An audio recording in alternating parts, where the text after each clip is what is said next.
ওয়ালাকাদ যারানা লিজাহান্নামা কাসীরাম মিনাল জিন্নি ওয়াল ইনসি লাহুম কুলুবুন লা ইয়াফকাহুনা বিহা ওয়ালাহুম আ'য়ুনুন লা ইউবসিরুনা বিহা ওয়ালাহুম আযানুন লা ইয়াসমাউনা বিহা উলাইকা কাল আনআমি বাল হুম আদাল উলাইকা হুমুল গাফিলুন।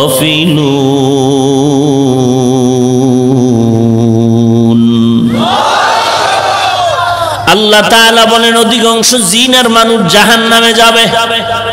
কম না বেশি? অধিকাংশ জিন আর মানুষ ইনসান জাহান্নামে যাবে।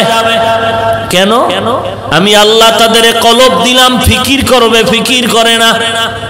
চোখ দিলাম দেখার জন্য, যা দেখতে বললাম তা দেখে না। কান দিলাম শ্রবণ করার জন্য, যা শুনতে বললাম তা শুনে না।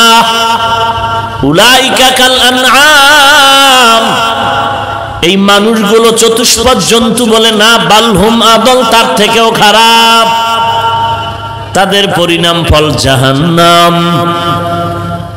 এরে নবীর উম্মতের দল, আল্লাহ বলেন আমার সাথে যারা মোলাকাত করতে চাও, কিয়ামতের ময়দানে আল্লাহ তার আশেক বান্দাদের সাথে মোলাকাতের জন্য রাস্তা খুলে দিবেন।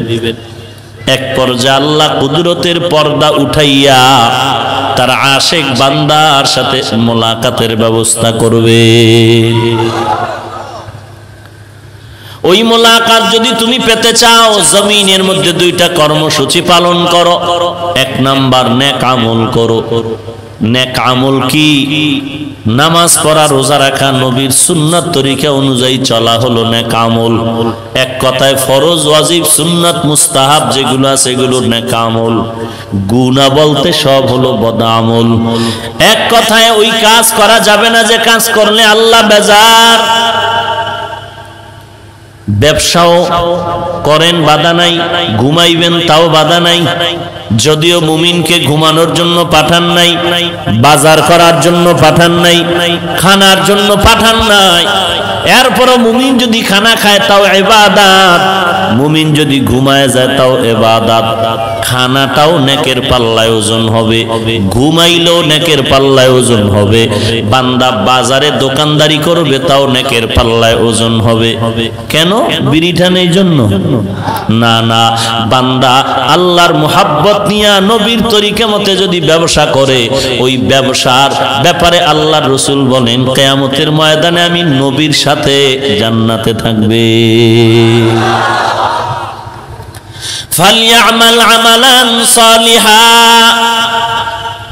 নেক আমল এত দামি একটি সম্পদ, তবে আমলটা আবার যেমন তেমন হলে হবে না।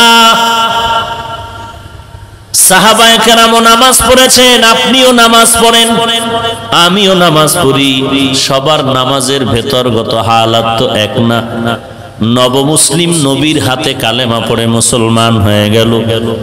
মুসলমান হওয়ার পরে মসজিদে নববীর মধ্যে নামাজ পড়ে, বাইরে গিয়ে আবার মিথ্যা কথা গুনাহ করে। সাহাবায়ে কেরাম বললেন, নবীজি নবমুসলিম কালেমা পড়ার পরে গুনাহ ছাড়ে না। নবী একটা কথা একবার শুনলে কিছু বলতেন না, তিনবার অভিযোগ আসলে তারপরে চিন্তা করতেন। কিছুদিন পরে আবার অভিযোগ, পয়গম্বর নতুন মুসলমান, নামাজও পড়ে গুনাহও করে। নবী আজও চুপ হয়ে গেলেন। কিছুদিন পরে আবার অভিযোগ, পয়গম্বর নব মুসলমান, নামাজও পড়ে, জামাতের সাথে আবার গুনাহও করে। নবী তিনবার কথা শোনার পরে জবাব দিলেন, তোমরা কিছু বলিও না, দোয়া করো, যেদিন তার নামাজটা ঠিক হয়ে যাবে সেদিন গুনাহ থেকে বেঁচে যাবে। নবী কি বুঝাইলেন? লোকটা নামাজও পড়ে গুনাহ করে, কারণটা কি বলেন? নামাজটা ঠিক মতো হয় না। নামাজ এই জন্যই তো নবী বলেন, সাল্লু কামা রাআইতুমুনি উসাল্লি, নামাজ আদায় করো আমাকে যেমন ভাবে নামাজ আদায় করতে দেখো। নামাজ, যার নামাজ যত ভালো তার আমল ভালো, আখলাক ভালো, ব্যবহার ভালো, লেনদেন ভালো। নামাজ যার যত সুন্দর তার ঈমান তত সুন্দর, তার আমল তত সুন্দর। আমি সর্বত্র বলি, যত বড় পাগড়িওয়ালা দেখেন, যত বড় শাইখুল হাদিস দেখেন, আর যত বড় কোটিপতি দেখেন, যদি দেখেন তার ত্রুটি আছে আমলে, কথাবার্তা, লেনদেনে, ব্যবহারে, যত বড় পীর সাহেব হোক না কেন, যদি দেখেন ব্যবহার ভালো না, মেজাজ ভালো না, তার লেনদেন ভালো না, একমাত্র দুর্বলতা হলো নামাজ ভালো না। মকুন সুস্তি নামাজে পাঞ্জে গানা, মকুন সুস্তি নামাজে পাঞ্জে গানা, ফাওয়াইলুল লিল মুসাল্লিনাল্লাযিনা মুমিনারা ইনামাজে ইমদাদ দা ইস্তাঈনু, আয়াতে কুরআন আয়াতে কদ আফলাহারা ইয়াদিকুন গৌর কুন্দর মানিয়াজ দিল সাদিকুন। নামাজ যার যত ভালো তার জিন্দেগি ততই ভালো। এই নামাজের ভেতরে ত্রুটি ত্রুটি, চতুর্মুখী ত্রুটি ভরা। নামাজের উপরের লাইন ঠিক নাই, ভেতরেরটা তোর পরের ব্যাপার। রুকু, সেজদা, তেলাওয়াত, তাসবিহ, তাহলিল, এরপর হলো ভিতরের খুশু আর খুজু'। নামাজ আল্লাহর ওয়াদা, ইন্নাস সালাতা তানহা আনিল ফাহশাই ওয়াল মুনকার ওয়া লাযিকরুল্লাহি আকবার। নামাজের মতো নামাজ যদি পড়ো রে বান্দা, নামাজ তোমাকে পাহাড় সম পরিমাণ বিপদ থেকে বাঁচায় দিবে। নামাজ